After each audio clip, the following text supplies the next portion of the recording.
Kalau anak ibu ingin dimudahkan pengetahuan oleh Allah, Allah yang punya ilmu, Allah yang punya pengetahuan, Allah yang punya wawasan segalanya, semua tidak luput dari Allah. Ya, perhatikan, wa huwa ala kulli syai'in qadir, wa huwa bikulli syai'in alim. Semua Allah tahu.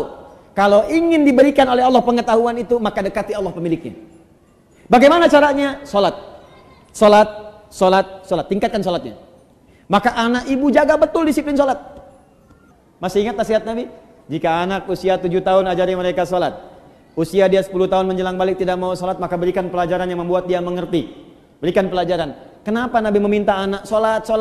Karena ada korelasi antara salat dengan kepintaran seorang anak dan kebaikan seorang anak. Jadi kalau anak dari kecil sudah rajin salat, demi Allah Bu, catat kalimat saya ini. Kalau anak diajari salat dengan benar dari kecilnya, maka anak itu dewasa akan tumbuh menjadi anak yang baik dan pintar. Itu sudah rumus. Ibu cek ya, Al-Kindi, Al-Ghazali, Al-Farabi, ya, Ibnu Sina, Al-Khawarizmi, Al-Battani, itu semua ulama-ulama ini dari kecil sebelum mereka belajar pengetahuan dididik oleh orang tuanya salat. Kedua, Al-Quran. Al-Quran. Ini ada rumus langsung disebutkan oleh pakar Quran. Kalau dia baru terlahir, di usia setiap bulannya, maka putarkan Al-Quran setiap juz setiap bulan. 1 bulan 1 juz. Berurut. Misal, bulan pertama dia lahir, juz 1, Al-Fatihah sampai 141. Juz 2, 142 sampai 253. Juz ketiga, ya 253 sampai dengan Ali Imran ayat ke-92. Terus, juz 1, juz 2, juz 3 sampai juz 30. Jadi, begitu anak itu usia 30 bulan, dia sudah mendengar 30 juz. Dan bayi itu fungsi pertamanya pada pendengarannya, bukan pada penglihatannya. Ketika usia 30 bulan artinya 2 tahun setengah.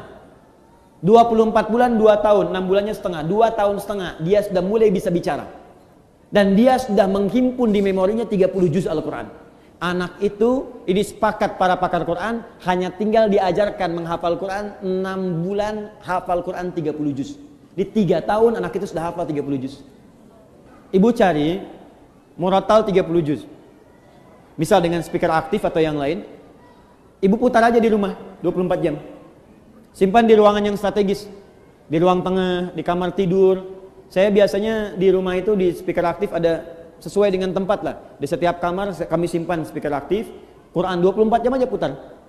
Di ruangan tengah ada di situ. Jadi tiap hari yang terdengar Quran. Tiap hari. Itu suasananya beda Bu, akan lain suasananya, beda. Ibu buka ya, ada kitab namanya Bidayatul Mujtahid. Sekarang banyak digandrungi, kitab fikih. Fikih perbandingan. Bidayatul Mujtahid ini Bu, itu tentang fikih perbandingan, tapi yang nulis dokter bedah. Dokter bedah, dokter spesialisasi bedah, hafal Quran. Dari hafal Quran ini belajar fikih. Hafal Quran, hafal fikih, kedokteran. Ibnu Sina, hafal Quran, hafal hadis, hafal tafsir, kedokteran.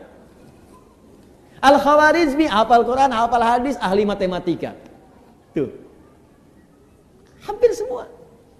Ibu kalau nggak percaya silahkan. Dan saya coba memulai membuktikan itu, ternyata banyak dampak perubahannya, betul itu. Ya, saya belajar Bu, saya belajar. Dan ternyata fisika itu banyak yang bersinggungan dengan nilai-nilai keislaman.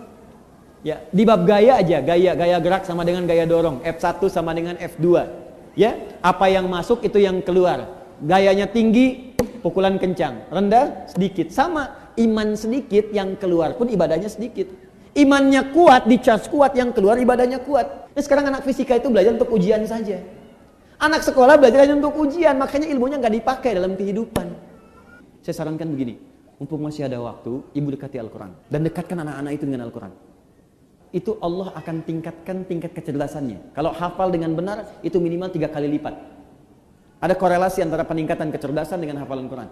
Antara hafalan Quran, karena Quran itu punya kurang lebih 52.000 kosakata. Penelitian menunjukkan orang yang banyak hafal kosakata itu akan berpengaruh pada wawasan. Dan karena dilatih cepat menangkap pengetahuan, dilatih cepat menangkap informasi, Quran itu kan paling dahsyat Bu. Belajar fisika, begitu disampaikan masuk, dibutuhkan keluar cepat. Biologi, dihafalkan masuk, keluar cepat. Makanya orang Islam dulu, itu walaupun mereka ahli biologi, matematika, bahkan kedokteran, itu rata-rata semua penghafal Quran. Masya Allah, itu dan kepake ilmunya gitu.